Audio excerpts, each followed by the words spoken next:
Hello viewer, cricket খেলায় একটি লজ্জার বিষয় হলো নির্ধারিত ওভার খেলার আগেই অল আউট হয়ে যাওয়া। আজকে আপনারা ভিডিওটিতে দেখবেন টি-20 ক্রিকেট ইতিহাসে সবচেয়ে বেশিবার অল আউট হয়েছে যে দেশগুলো। সেই তালিকায় রয়েছে 5টি দেশের নাম, সেখানে রয়েছে বাংলাদেশও। কথা না বাড়িয়ে চলুন ভিডিওটি শুরু করা যাক। তার আগে চ্যানেলটি সাবস্ক্রাইব করে দেন। 5 নম্বরে যে দেশটি রয়েছে সে দেশটি হলো পাকিস্তান। 245 ম্যাচ খেলেছে এবং অল আউট হয়েছে 32টিতে। তারপরে যে দেশটি রয়েছে সেটি হলো রুয়ান্ডা। 83 ম্যাচে অল আউট হয়েছে 32টিতে।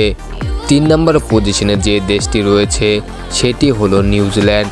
নিউজিল্যান্ড এ পর্যন্ত 220টি ম্যাচ খেলে অল আউট হয়েছে 37টিতে। এরপরে যে দেশটি রয়েছে সেটি হলো বাংলাদেশ। বাংলাদেশ এ পর্যন্ত 177টি টি-20 ম্যাচ খেলে অল আউট হয়েছে 39টিতে, যা ইতিহাসে দ্বিতীয় সর্বোচ্চ। লিস্টে সবচেয়ে বেশি অল আউট হয়ে 1 নম্বর পজিশনে রয়েছে শ্রীলঙ্কা। তারা এ পর্যন্ত 195 ম্যাচ খেলে অল আউট হয়েছে 42টিতে। ভিডিওটি ভালো লাগলে একটি লাইক দিয়ে যাবেন।